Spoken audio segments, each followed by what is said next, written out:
Hello hello hello everyone. So good morning. And आज का हमारा जो लेक्चर रहेगा वो chapter number 16 sustainable management of the natural resources, उसके बारे में हम लोग थोड़ा बहुत जानने वाले हैं। बेसिकली ये चैप्टर जो है वो साइंस का एक लास्ट चैप्टर नंबर 16 जो लास्ट चैप्टर है, लेकिन काफ़ी बहुत ज़्यादा चीज़ें इसमें इंपॉर्टेंट दी गई है। सोशियली भी हमको इसको समझना चाहिए और आपके सोशल साइंस के लेक्चर में भी इसको समझने में आएगा, थोड़े बहुत पार्ट्स इसके आएंगे। तो ये बहुत ही इंपॉर्टेंट लेक्चर है। आई रिकमेंड कि आप ये जो वीडियो है वो पूरा देखिए और साथ ही साथ जितनी बार हो सके इसको रिवाइज़ करने की कोशिश कीजिए। वीकेंड्स में इसको लेके बैठिए आप वापस से, बार बार जितनी बार भी आप रिवाइज़ करेंगे उतनी बार आपके लिए ही ये एक प्लेटफॉर्म बनता जाएगा और आपका ये वाला जो चैप्टर है वो पक्का होता जाएगा। So straight away will start with the lecture. देखिए क्या दिया हुआ है, पॉइंट टू पॉइंट हम लोग समझते जाते हैं एंड जो जो कुछ लगे हमको इम्पोर्टेंट लाइन जो लगे वो मैं आपको मार्क कराऊंगा। हालांकि इसके जो क्वेश्चन आंसर है इतने ज़्यादा क्वेश्चन आंसर नहीं पूछते हैं, लेकिन फिर भी हम लोग इसके जो इम्पोर्टेंट लाइन्स है, इम्पोर्टेंट डेफिनेशन है, एमसीक्यूज़ है, वो सब इसमें कवर करने वाले हैं। तो उसके लिए मैं आपको जो लाइन मार्क करने के लिए बोलूँ वो प्लीज़ आप ध्यान से मार्क करिएगा। बार बार इसको सुनने की कोशिश करिएगा, समझने की कोशिश करिएगा। अगर कुछ नहीं पता चलता है आपको तो आप डाउट भी पूछ सकते हैं। Okay, so will start with the lecture. Okay, so क्या दिया हुआ है यहाँ पे, living in a harmony with nature is not new to us. Okay, हम लोग जो नेचर के साथ पहले जिस तरह से रहते थे, we were sharing the harmony. हालांकि आज के टाइम में ये थोड़ा थोड़ा कम होता गया है, लेकिन हम लोगों का एक नेचर से एक अटूट रिश्ता है, एक नेचर के साथ एक रिलेशन है। ठीक है, तो वो रिलेशन बहुत ही इम्पॉर्टेंट है हमारे लिए। नेचर हमारे वजह से सस्टेन हो सकता है एंड हम लोग नेचर की वजह से सस्टेन हो सकते हैं। लिविंग बीइंग या नेचर दोनों में से कहीं पे भी डिस्टर्बेंस आएगा तो कहीं ना कहीं दोनों को ही इफेक्ट होगा। ओके फ्रेंड्स, आगे बढ़ते हैं हम लोग, आगे की लाइन कवर करते हैं। क्या दिया हुआ है, sustainable living has always been an integral part of the Indian tradition and culture. तो नेचर के साथ रहना, नेचर को पूजना, ये हमारे कल्चर में आया हुआ है, ये हमारे ट्रेडिशन में हमको सिखाया है। It has been an integrated with our long lasting tradition and practices, custom, art and craft, festival, food, beliefs, rituals and folklore. Okay, so friends ये लाइन भी एक इम्पॉर्टेंट है, जस्ट समझने के लिए इंट्रोडक्शन चल रहा है, लेकिन खाली ये समझना भी हमको ज़रूरी है कि खाली एक इंट्रोडक्शन के तौर पे हम लोग ना देखें। बस इसका मेन जो मोटिव है, मेन जो इसका एथिक्स है, ये चैप्टर का जो एथिक्स है वो भी हमको समझना पड़ेगा। क्या बोला हुआ है यहाँ पे कि ये जो नेचर की जो हम लोग पूजा करते हैं ये हमारे ट्रेडिशन में पाया गया है। नेचर को एक रिस्पेक्ट देना ये हमारे ट्रेडिशन में है, ये हम लोग प्रैक्टिस करते हैं, टाइम टू टाइम हम लोग प्रैक्टिस करते आ रहे हैं। काफ़ी फेस्टिवल इसके नाम से है। अगर आप जूने टाइम के आर्ट और कल्चर देखोगे, आर्ट और क्राफ्ट देखोगे रादर कि उसमें भी ये लोग नेचर को बहुत अच्छे से डिस्क्राइब करते थे। जैसे कि अलग अलग केव्स है, जहाँ पे अजंता एलोरा केव्स है, बाकी सारे भी केव्स हैं, उसमें भी ज़्यादातर नेचर पे उन्होंने फोकस किया हुआ है। तो कहीं ना कहीं नेचर एक कह सकते हैं हम लोग कि ह्यूमैनिटी से, ह्यूमन बींग से उसको अलग नहीं हम लोग कह सकते, वो एक अलग नहीं है। ह्यूमन बींग्स है तो ही नेचर है, और ह्यूमन बींग्स ने हमेशा कंट्रीब्यूट किया है नेचर की ओर। Okay, ingrained within us is the philosophy that entire natural world be in the harmony, which is reflected in the famous phrase of Sanskrit, Vasudeva Kutumbakam. Okay, that means the entire earth is one family. Yes friends, तो entire earth is our family, is one family, ये हमको याद रखना है। ठीक है, कि हमारे आजू बाजू जितनी भी चीज़ें हैं हम सब एक फैमिली है, हम सब का अधिकार वो चीज़ों पे उतना ही है जितना मेरा है, जितना आपका है। तो हम सब एक फैमिली की तरह पे है and we always follow a Sanskrit word, Sanskrit we can say a phrase that is called Vasudhaiva Kutumbakam. Yes friends, so the phrase mention in the Mahanupanishad that is probably the part of the ancient Indian text Atharvaveda. In class 9 we have already learned about some natural resources. हम लोगों ने class 9th में natural resources के बारे में बात की हुई है। नेचुरल रिसोर्सेज में क्या क्या आता है, soil, air and water, and how the various components are cycled over and over again in nature. Also we have learn the previous chapter about the pollution of this resources because of some of the activities. Okay, तो ये हमारे natural resources है, इसके बारे में हम लोगों ने देखा होगा, पढ़ा होगा। कौन से नेचुरल रिसोर्सेज है, तो soil, air and water. And ये सॉइल एयर एंड वाटर जो है वो टाइम टू टाइम हम लोगों के लिए यूज़फुल भी रहे हैं और साथ ही साथ हम लोगों ने इसको यूज़ तो किया है फ्रेंड्स, लेकिन एक चीज़ जो हमको समझनी है कि इसको हम लोगों ने पॉल्यूट भी उतना ही किया हुआ है, तो ये चीज़ की वजह से पॉल्यूशन भी कॉज हुआ है। And in this chapter we shall look at some of the resources and how we are using resources so as to sustain them and conserve our environment. तो ये चैप्टर में बेसिकली हम लोग क्या बात करने वाले हैं, हम लोग हमारे जो नेचुरल रिसोर्सेज है उसकी बात करने वाले हैं एंड साथ ही साथ हमको क्या एक ऐसी एक्टिविटी करनी चाहिए जिसकी वजह से हमारा एनवायरनमेंट जो है वो कंजर्व हो सके, उसको हम लोग बचाया जा सके और लॉन्ग टाइम पे हमारी जो जनरेशन है वो इसको यूज़ कर सके। क्योंकि समझिए ये एनवायरनमेंट खाली हमारा नहीं है, हमारे आने वाली जनरेशन का भी है और हमारे जितने भी लिविंग ऑर्गेनिजम्स हैं उन सबका ये कॉमन एक वी कैन से उतना उनका हक लगता है। Okay, so we shall be looking to our natural resources like forest, wild life. हम लोग कौन से ये जो चैप्टर है उसमें किस किस चीज़ों के बारे में बात करने वाले हैं, तो will be talking about the forest, will be talking about the wild life, water, coal and petroleum. Okay, ये चीज़ों के बारे में हम लोग बात करने वाले हैं। बहुत ही इंपॉर्टेंट टॉपिक्स हम लोग कवर करने वाले हैं आज के लेक्चर में। कौन सी चीज़ हम लोग कवर करने वाले हैं, we will be talking about the forest, we will be talking about the wild life, we will be talking about the water, coal and petroleum. This all are the natural resources and let's see कि हम लोग ये natural resources का use कहाँ पे करते थे and साथ ही साथ कि अगर आपको पता है कि forest, wild life, water, coal and petroleum है, ये टाइम टू टाइम क्या होता जा रहा है, डिक्लाइन होता जा रहा है, ख़त्म होता जा रहा है, हमारे एनवायरनमेंट में ये कमी आती जा रही है ये चीज़ की। तो हमको अब ये समझना पड़ेगा कि किस तरह से हम लोग ये एनवायरनमेंट पे इसको बचा सकते हैं। ओके, हमको कंजर्व करने के लिए क्या क्या स्टेप्स लेने चाहिए वो भी हम लोग यहाँ पे देखने वाले हैं and see what the issues at the stake in deciding how these resources are to be managed for the sustainable development along with the input from our traditional practices. We often hear or read about the environmental problem. काफ़ी environmental problem के बारे में हम लोग सुनते हैं, read करते हैं, देखते हैं। These are often the global level problem. ये हमारे लिए global level problems है। global level problem यानी क्या कि जैसे कि अगर हम लोग बात करें तो global warming, ठीक है, जो CO2 का जो प्रोपोर्शन है जो हमारे एनवायरनमेंट में बढ़ रहा है, तो अगर आपको पता हो तो CO2 गैस, ये गैस एक ऐसी गैस है जो एब्जॉर्ब करती है सनलाइट को, जो एब्जॉर्ब करती है हीट को। सो ये टाइम टू टाइम क्या करती जा रही है कि हमारे अर्थ का जो टेम्परेचर है वो बढ़ाती जा रही है कि नहीं फ्रेंड्स। अगर आप बात कीजिए कि सबसे वार्म ईयर, सबसे गर्म ईयर कौन सा रहा होगा, तो हम लोग शायद कह सकते हैं कि 2019 is the warmest year in the era. उसी के साथ हम लोग बात कर सकते हैं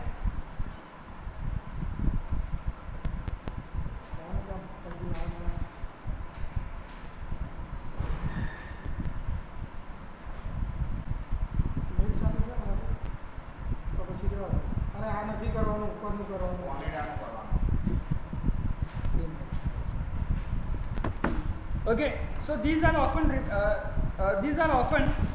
related as a global level problem. CO2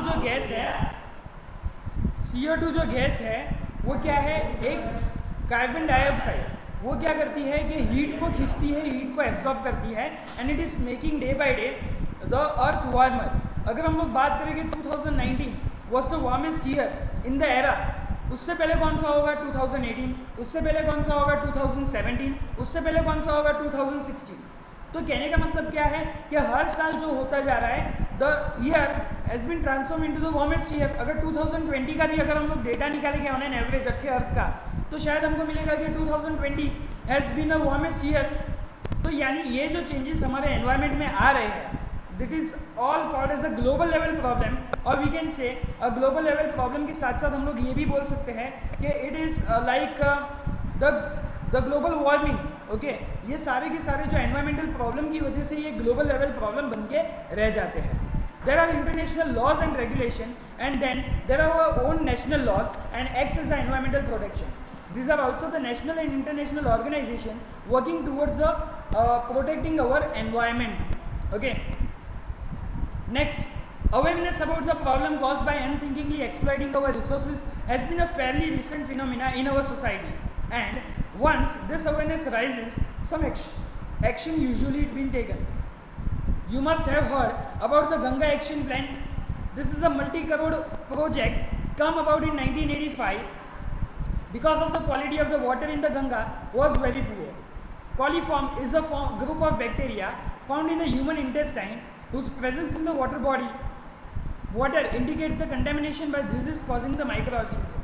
तो फ्रेंड्स में यहाँ पे आपको बात करना चाहते हैं हम लोग कि इंटरनेशनल इसके लिए लॉज तो बनाए गए हैं. जो यूनाइटेड नेशन है, जो इंटरनेशनल ऑर्गेनाइजेशन है, वो इसके लिए कुछ लॉज बनाता है, लेकिन ये सारे के सारे लॉज कुछ हद तक कॉन्ट्राडिक्ट हो जाते हैं, कुछ हद तक मान लो कि लिमिट में आ जाते हैं जब नेशनल लॉ भी बनते हैं. तो नेशनल लॉज यानी ये सारी चीज़ों का इंपॉर्टेंस तभी जाके रहेगा जब तक हम लोग खुद अवेयर ना होंगे. जब तक ह्यूमन बीइंग जब तक अवेयर नहीं होगा तब तक ये लॉस का कोई इंपॉर्टेंट नहीं है. ओके, सो यहाँ पे हमको यही चीज़ की बात करनी है कि नेशनल लॉज इंटरनेशनल लॉज तो बनेंगे, लेकिन हम लोगों को भी अवेयर होना पड़ेगा. जैसे कि हम लोग एक नेशनल लॉ की बात करें तो that was Ganga action plan. अब गंगा एक्शन प्लान क्या था कि गंगा जो रिवर है which is the biggest and the most Holi river of the country. Okay, तो ये रिवर हम लोगों को क्या करना था, इसको हम लोगों को वापस से एक बोल सकते हैं कि इसको साफ सफाई करके इसका जो डर्टीनेस है इसको निकालना था, इसको साफ करना था.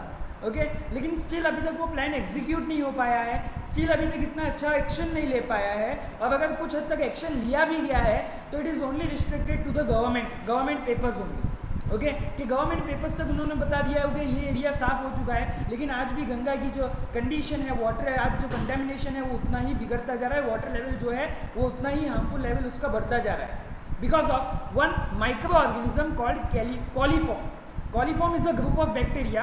ओके, जो ये वाटर बॉडी में जब जाते हैं तो वो वाटर बॉडी को क्या कर देते हैं, कंटेमिनेट कर देते हैं, बिगाड़ देते हैं और हार्मफुल साबित होते हैं. तो आप समझ सकते हो कि गंगा रिवर में वी कैन से कि गंगा रिवर में क्या होता है कि बहुत लोग जो है उसमें डुबकी मारने जाते हैं, आपने सुना होगा.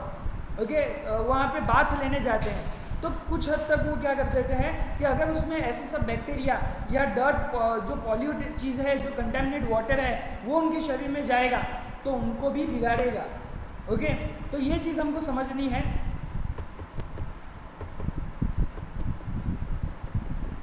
ये हम लोग ग्राफ बाद में के लिए रखते हैं, बाद में समझने की कोशिश करेंगे. अभी हम लोग आगे आ जाते हैं. ये एक पैराग्राफ दिया हुआ है पॉल्यूशन ऑन गंगा करके. ओके, तो ये गंगा का अप्रोक्स जो आपको पता होना चाहिए कि गंगा जो रिवर है वो कितनी लेंथ की है. तो Ganga runs its course over 2500 kilometre from Gangotri in the Himalayas to the Ganga Sagar in the bay of Bengal. तो हिमालय से निकलती है ये बे ऑफ बंगाल में जब तक चली जाती है, ओके, तब तक इसका जो डिस्टेंस है, इसकी जो लेंथ है, it is almost about 2500 kilometre. Okay, it is being turned into a drain by more than 100 towns and cities in the Uttar Pradesh, Bihar and West Bengal. तो यूपी, बिहार और वेस्ट बंगाल से होते हुए ये जब जाती है तो बहुत कुछ उधर के जो लोग हैं, बहुत सारे towns, hundreds of towns and hundred of cities जो वहाँ पे प्रेजेंट हैं, वो इस चीज़ को क्या कर देते हैं, दे पॉल्यूटेड. अब ये पॉल्यूशन कॉज होने की वजह से आज जो है गार्बेज हो, एक्सक्रीटा हो, ये सारा का सारा ड्रेन अवे हो जाता है गंगा रिवर में.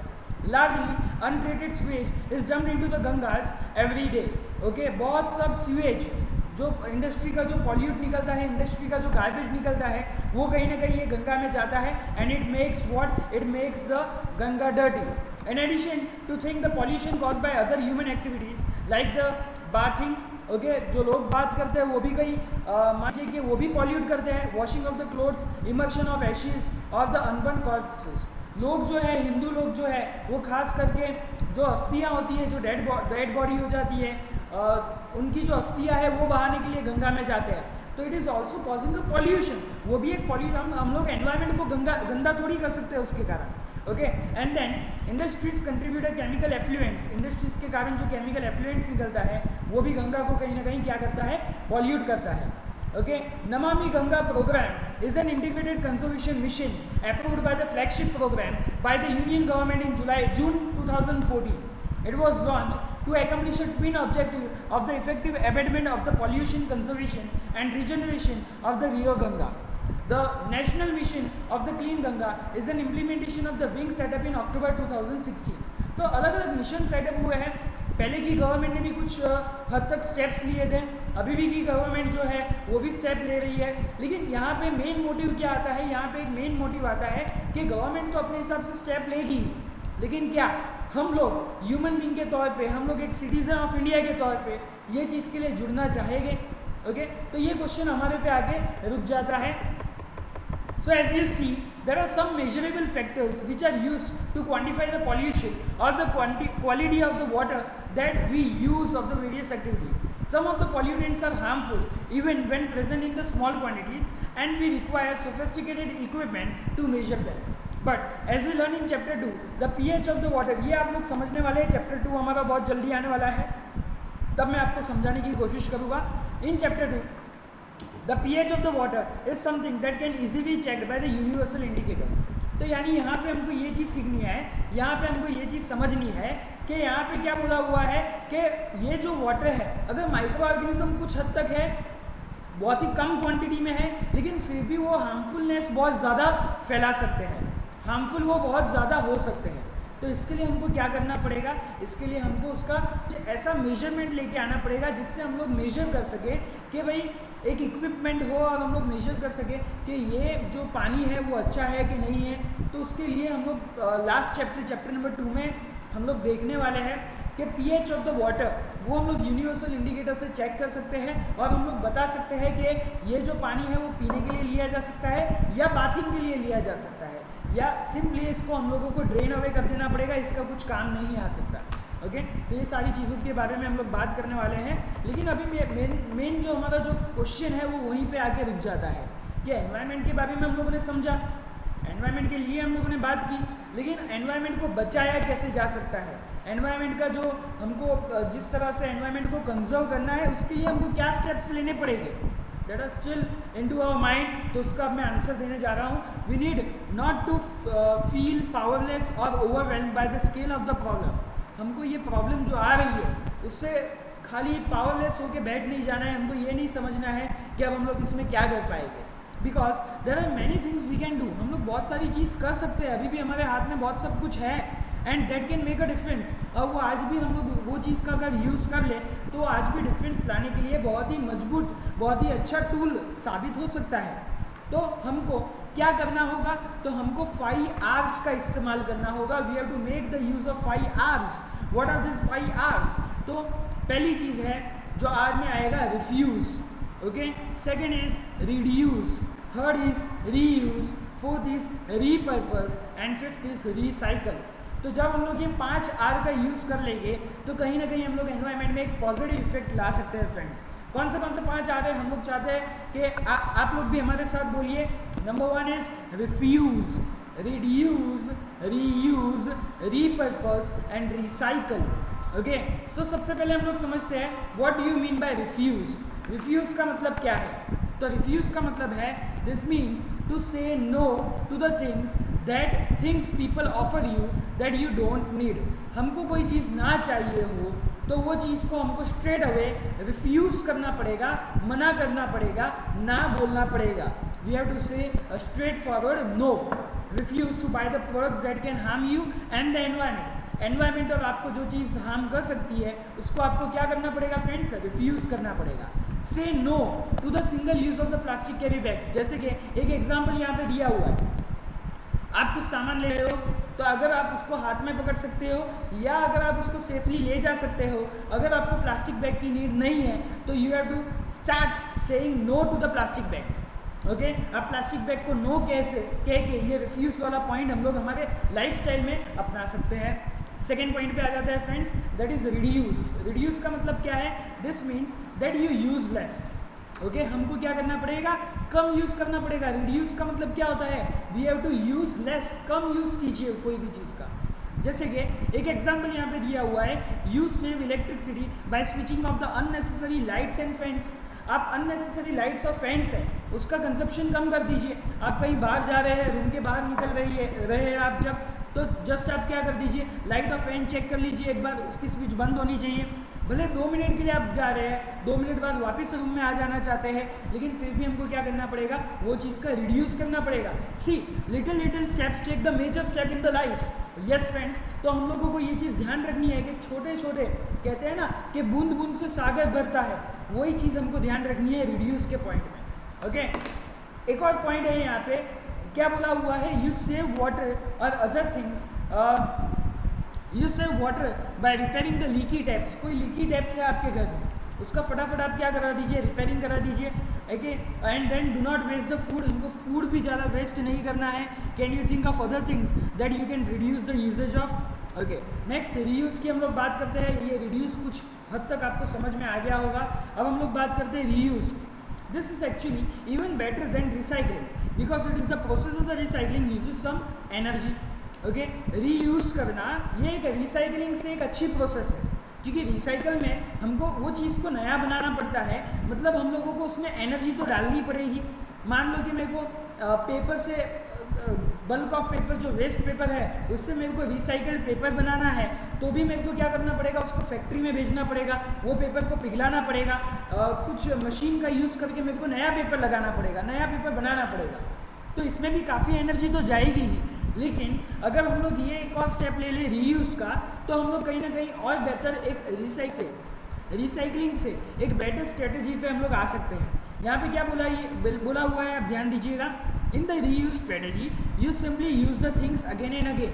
हम लोग रीयूज़ में क्या करेंगे, चीज़ों को बार बार यूज़ करना सीखेंगे। So instead of throwing away used envelope you can reverse it and use again.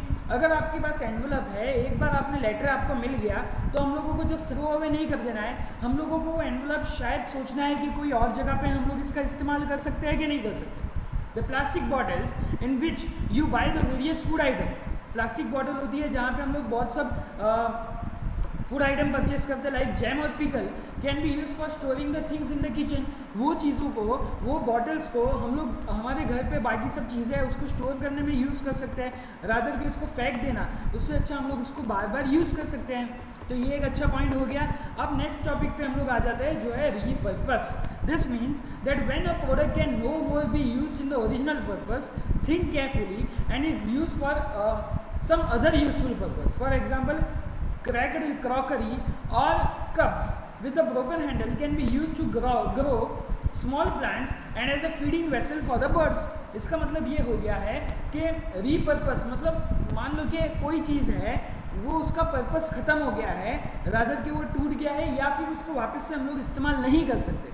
लेकिन आपको ये टाइम पे क्या सोचना है कि ये जो थिंग है, ये जो आर्टिकल है, उसका यहाँ पे पर्पस कंप्लीट हो गया है, लेकिन क्या मैं उससे कुछ और ऐसा कुछ कर सकता हूँ जो दूसरे पर्पस में काम आए।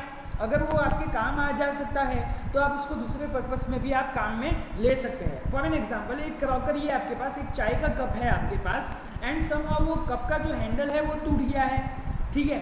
अब वो चाय के कप के लिए आप यूज़ नहीं कर पाओगे क्योंकि उसका हैंडल टूट गया है, तो हम लोग उसको पकड़ नहीं पाएंगे गर्म चाय अगर होगी तो हम लोग क्या कर सकते हैं, तो हम लोग उसमें एक प्लांट, छोटा सा प्लांट हम लोग उसमें डाल सकते हैं and we can grow the plant in it. तो यहाँ पे वो कप का जो मोटिव था वो क्या था कि भाई उसमें आपको टी पीनी है, उसमें आपको चाय पीनी है, लेकिन आपने क्या किया, अगर वो यूज़फुल नहीं रहता है, समहाउ टूट जाता है, तो जस्ट आप अपना माइंड डेवलप करके उसमें आप कुछ और उसको पर्पस में लगा सकते हैं। So that is repurpose. उसका वापस से आप पर्पस सोचिए। नेक्स्ट हम लोग बात करते हैं रिसाइकल की। This means that you collect the plastic, paper, glass, metal items and recycle this material to make the required things instead of synthesizing or extracting the fresh plastic, paper, glass or metal. In order to recycle, we first need to segregate our waste so that the material can be recycled, is not dumped along with the other waste. Thus, your village, town, city have a mechanism in place of recycling these materials. तो friends, ये recycle तो आपने बहुत बार सुना ही होगा, आपने समझा भी होगा रिसाइकल क्या होता है। रिसाइकल का सिंपल मीनिंग क्या है कि हमारे घर पे जो प्लास्टिक है या फिर हमारे घर पे जो पेपर है, हम लोग जब वो पेपर को दे देते हैं तो वो चला जाता है एक फैक्ट्री में जहाँ पे वो सारा डंप हो जाता है एंड देन उसका वापस से एक रिसाइकल्ड पेपर मिलता है, एक नया पेपर जो again to use, ready to use हो, वापस से वो पेपर हमको मिल सकता है। लेकिन इसके लिए हमको क्या करना पड़ेगा, जो हम लोग वेस्ट प्रोडक्ट जो है वो एक साथ जब हम लोग सेग्रीगेट कर देते हैं या डस्टबिन में डाल देते हैं, पहले उसको अलग अलग हमको क्लासीफाई करना पड़ेगा, सेग्रीगेट करना पड़ेगा, ताकि जो चीज़ को रिसाइकल हो सकती है उसको हम लोग अलग कर लें, और जो चीज़ बिल्कुल वेस्ट है वो टोटली डस्टबिन में चला जाए। तो इसके लिए बहुत ही एक इंपॉर्टेंट स्टेप लेना पड़ेगा कि आपको अपने वेस्ट को, अपने गार्बेज को सेग्रीगेट करना पड़ेगा। सेग्रीगेट करके आपको उसको क्लासीफाई करना पड़ेगा कि कौन सी चीज़ रिसाइकल हो सकती है एंड कौन सी चीज़ नहीं हो सकती। It's simple. तो ये 5 जो है वो आपको आर याद रखने हैं फ्रेंड्स। वो 5 आर कौन से हैं तो हम लोग अगेन रिवाइज कर लेते हैं। It is refuse, it is reduce, it is reuse, it is next is what, next is repurpose and again it is recycle. Okay, तो ये स्टेप्स आपको याद रखने हैं। नेक्स्ट पैराग्राफ में हम लोग चले जाते हैं। Even while making everyday choices we can make environment friendly decision. For doing this we need to know more about our choices that affect the environment. This effect may be immediate or long term or long ranging.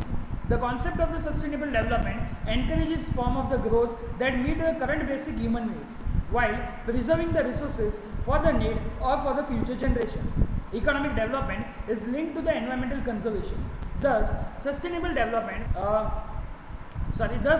development implies a change in all aspects of the life. It depends upon willingness of the people to change their perspective of the socio-economic and environmental conditions around them, and the readiness of each individual to alter their present use of natural resources.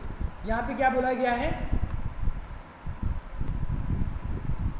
यहाँ पे ये बोला गया है कि हमको भी हमारे एवरीडे, अगर हमको ये 5 आर अपनाने हैं हमारी लाइफस्टाइल में, तो हमको एवरीडे लाइफ में कुछ चेंजेस लाने पड़ेंगे।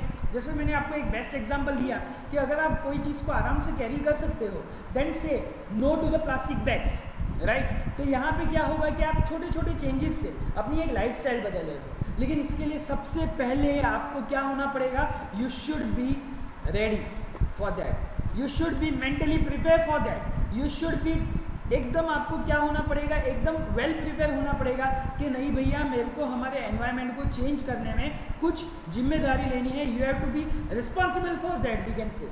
फ्रेंड्स, अगर हम लोग रेडीनेस बताते हैं हमारे एनवायरनमेंट को सेव करने के लिए, तो अगर आप में चेंज आ रहा है तो मैं गारंटी के साथ कह सकता हूँ कि आप अपने 3 ऐसे पीपल को भी इन्फ्लुएंस करेंगे और धीरे धीरे ये चेंजेस जो है वो हमारे सोसाइटी में बदलता दिखाई देगा। एंड समहाउ अगर हम लोग बदलेंगे, हमारा एनवायरनमेंट वापस से जो अपनी ओरिजिनल पोजीशन पे जाने की कोशिश करेगा, तो कहीं ना कहीं हमको एक ऐसा एनवायरनमेंट मिलेगा जहाँ पे हम लोग खाली सोशली नहीं बट इकोनॉमिकली भी बहुत डेवलप कर सकते हैं।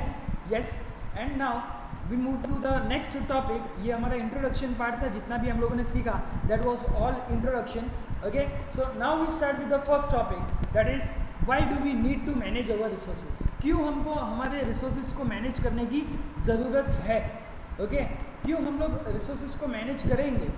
So not just roads and the building, but all the things we use or consume, food, clothes, books, toys, furniture, tools and vehicle are obtained from the resources on this earth. Okay? जो भी चीज़ है जो हम लोग हमारे consumable चीज़ें हैं, चाहे वो फूड हो, चाहे वो क्लोथ्स हो, चाहे वो बुक्स हो, टॉयज़ हो, फर्नीचर हो, टूल्स हो, व्हीकल्स हो, सारी की सारी जो चीज़ें हैं, रिसोर्सेज है, वो हमको कहाँ से मिली हुई है, वो हमको डायरेक्टली और इनडायरेक्टली अर्थ से ही मिली हुई है। The only thing we get from the outside is energy which we receive from the sun. Okay, तो खाली और खाली हमको जो चीज़ चाहिए है ये चीज़ को बनाने के लिए, वो चीज़ क्या चाहिए, एनर्जी चाहिए, जो हमको मेजर फॉर्म ऑफ एनर्जी, हम लोगों ने लास्ट टाइम भी बात की थी, the major form of energy is what, the major form of energy is sun. Even this energy is processed by living organism and various physical and chemical processes on the earth before we make use of it. Why do we need to use our resources carefully? Because these are not unlimited, and with human population increasing at a tremendous rate due to the improvement in the healthcare, demand for all resources is increasing at an exponential rate. Exponential rate मतलब ये होता है कि बहुत जल्दी इसका ये जो हम लोगों की जो चीज़ें हैं, हम लोगों की जो कंज्यूमेबल चीज़ें हैं, चाहे वो हेल्थ केयर की हो या कोई भी हमारे कंज्यूमेबल प्रोडक्ट्स की हो, कोई भी हमारे कंज्यूमेबल डिमांड हो, वो जो चीज़ें हैं आज वो बढ़ रहा है। It is increasing by N exponential rate. Exponential rate मतलब एक बहुत ही शार्प ग्राफ है, बहुत ही फटाफट हम लोगों की डिमांड्स जो है वो आज बढ़ते जा रहे हैं, वो आपको भी पता होगा। ओके, समझिए ये चीज़ को। अर्थ तो हमारा एक ही है, लैंड जो है जहाँ पे हम लोग एग्रीकल्चर करते हैं वो तो अभी हम लोग बढ़ा नहीं सकते, जो लैंड है वही को उसको ही हमको यूज़ करना है, लेकिन सामने हमारे जो फूड के जो डिमांड है वो क्या होते जा रहे हैं, वो बढ़ते जा रहे हैं। So it is a matter of concern कि भैया जो चीज़ है वो तो लिमिटेड है, लेकिन आप लोग जो डिमांड कर रहे हो वो तो अनलिमिटेड फॉर्म में बढ़ रहा है। तो क्या करना चाहिए, तो हमको एक चीज़ करनी चाहिए, वो चीज़ है उसका management. We have to manage this things. Okay, तो यहाँ पे वही चीज़ की बात आती है, the management of the natural resource requires a long term perspective so that this things last for the generation to come and will not merely exploited to the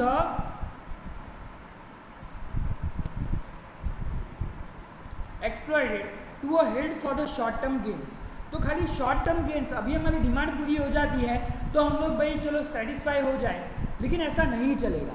हमको ये सोचना पड़ेगा कि ये लॉन्ग टर्म में भी लोगों के लिए काम आए, जनरेशन टू जनरेशन ये अर्थ का जो मान लीजिए कि जो यूजफुलनेस है वो लॉन्ग टर्म तक चले। This management should be ensure a equitable distribution of the resources so that all and not just a handful of the rich and powerful people benefit from the development of this resources. खाली handful लोग नहीं, लेकिन सब लोग इसमें से benefit पा सके, वैसा हमारा कैलकुलेशन होना चाहिए। Another factor to be considered while we exploit these natural resources is the damage we cause to the environment. हम लोग जब ये चीज़ को यूज़ करते हैं, हम लोग जब ये नेचुरल रिसोर्सेज को कंज्यूम करते हैं, तब कहीं ना कहीं हम लोग हमारे एनवायरनमेंट को भी डैमेज कर रहे होते हैं। While these resources are either extracted or used. For example, mining causes the pollution because of the large amount of the slag which is discarded and every ton of the metal extracted. Hence, the sustainable natural resource management demands that we plan for the safe disposal of the wastes too. Okay? ये जो waste है उसको हम लोगों को जो है उसको हम लोगों को डिस्पोज भी प्लानिंग के साथ करना पड़ेगा, क्योंकि अगर हम लोग रैंडमली अगर एनवायरनमेंट में ये फैलाने लगे तो एनवायरनमेंट भी कहीं ना कहीं क्या होगा, डिस्टर्ब होगा, डिस्ट्रॉय होगा। और जब एनवायरनमेंट डिस्ट्रॉय होगा तो बार बार मैं ये चीज़ कहूँगा कि हम लोग भी कहीं ना कहीं वो डिस्ट्रक्शन का एक पार्ट बनेंगे। Okay, the present day global concerns for the sustainable development and conservation of the natural resources are of the recent origin as compare to the long tradition and culture of the nature conservation in our country. Principle of the conservation and sustainable management were all established in the prehistoric India. Our ancient literature is full of such example. Conservation, management ये सारा का सारा हमारे culture में मौजूद है। ये सारे के सारे प्रिंसिपल हमारे कल्चर और हमारे ट्रेडिशन में मौजूद है। हम लोगों के हमारे जो एंशियंट लोग थे उन्होंने काफ़ी कुछ हमको इस बारे में सिखाया हुआ है। ये अलग बात है कि आज हम लोग वो चीज़ सीखना नहीं चाहते। Yes friends, तो ये हमको समझना पड़ेगा। Our ancient literature is full of such examples where values and sensitivity of the humans towards the nature was glorified and the principle of the sustainability was established at its best. Okay friends, so next, during the Vedic period, both the productive as well as protective aspect of the forest vegetation was emphasized. देखिए वैदिक period में वेदास जब period था तब खाली productive नहीं होना है, लेकिन साथ साथ प्रोटेक्टिव भी होना है हमारे एग्रीकल्चर को लेके। जी फ्रेंड्स, दो चीज़ को आपको याद रखनी है। यहाँ पे दो इंपॉर्टेंट चीज़ है, दो इंपॉर्टेंट पॉइंट है। एक है आपको प्रोडक्टिव तो होना है, लेकिन साथ साथ आप जहाँ से प्रोडक्टिव बन रहे हो वो चीज़ के लिए प्रोटेक्टिव भी होना है। अब वो प्रोटेक्टिव क्यों होना है, क्योंकि वो चीज़ लॉन्ग टर्म चलनी चाहिए। It should be not like a short term gain, it should be not like a short term plan. Okay, अगर आज हम लोग प्रोडक्टिव है, आप आज देखिए हम लोग प्रोडक्टिव है, हम लोग डेवलपमेंट कर रहे हैं, लेकिन ये कहीं ना कहीं एक शॉर्ट टर्म प्लान है। प्रोडक्टिव के साथ साथ हमको क्या होना पड़ेगा, हमको प्रोटेक्टिव भी होना पड़ेगा। Okay, agriculture emerge as a dominant economic activity during the later Vedic period. This was a time when the concept of the cultural landscape such as sacred forest and groves, sacred corridors and a variety of the ethnoforestry practices were evolved and continue to a post-Vedic period. Beside a wide range of ethnoforestry practices were infused with the tradition and custom and ritual and followed by the means of the protection of the nature and natural resources. Okay? तो nature forest again वही ना वही बात आ रही है कि वो सब एंशियंट चीज़ें में हमको सीखने मिला है एंड यस हमको उस चीज़ को अप्लाई करना पड़ेगा। लेकिन आज अब हम लोग थोड़ा और आगे बढ़ते हैं फॉरेस्ट एंड वाइल्ड लाइफ पे। फॉरेस्ट एंड वाइल्ड लाइफ को भी सीखना है हमको, ओके। लेकिन ये फॉरेस्ट एंड वाइल्ड लाइफ वाला जो टॉपिक है वो हम लोग नेक्स्ट पार्ट में कन्वर्ट करेंगे, नेक्स्ट पार्ट में हम लोग कवर करेंगे वो चीज़ों को। So stay tuned for the next lecture. Thank you.